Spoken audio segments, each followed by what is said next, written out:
On June 25, 2026, social media feeds were flooded with footage of a massive crowd pushing against police barricades at the Kulhal border. Dozens of Nihang Sikhs stood toe-to-toe with fully geared riot police, creating a volatile standoff that paralyzed the crossing for hours. To an outside observer scrolling through these clips, the imagery suggested an organized political or religious conflict was erupting between two Indian states. The actual trigger for this standoff reveals how rapidly a local incident can spiral out of control once its original context is removed.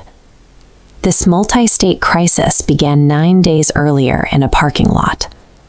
The initial disagreement took place in Karnaprayag, a quiet town built along the river in Uttarakhand's Chamoli district. It is a question of logistics, how a disagreement over a parking spot snowballs into a security lockdown involving two state governments. Each subsequent reaction to that local dispute functioned as a multiplier, pulling in more people and increasing the stakes until the situation crossed state lines.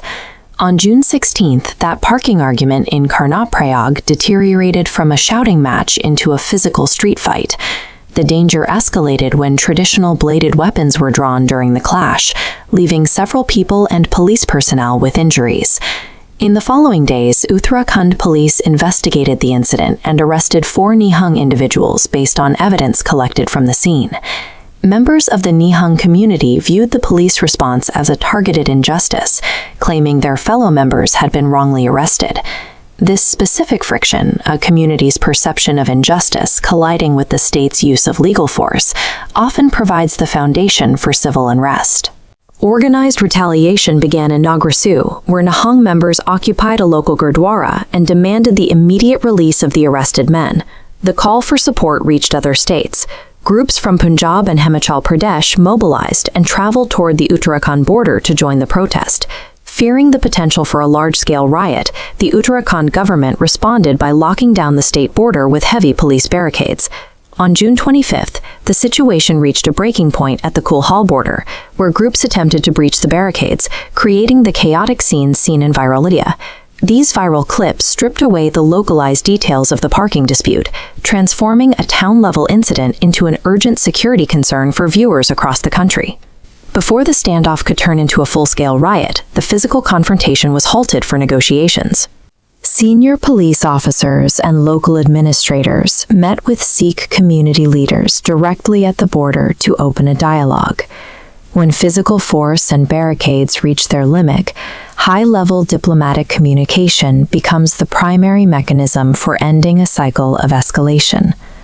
After hours of discussion, the Nihang groups agreed to return toward Panta Sahib in Himachal Pradesh under police supervision. While police deployment in the region remains high, the immediate potential for border violence has subsided. The case involving the 4 arrested individuals has been moved out of the streets and into the judicial system. With the crowds dispersed, the resolution of this conflict now depends on the specific evidence presented in a courtroom rather than the momentum of a protest. Analyzing this event requires balancing different responsibilities. The police have a mandate to act when they find evidence of physical violence. At the same time, citizens in a democracy have a protected right to peacefully protest when they believe a legal action is unfair. The boundary for both sides is the rule of law, which prohibits the use of violence or the bypassing of the legal process to achieve a goal. Ultimately, the stability of the border was restored by a return to this legal framework, favoring systematic investigation over the momentum of the crowd. How do you think these situations should be managed before they reach the border? Share your thoughts below.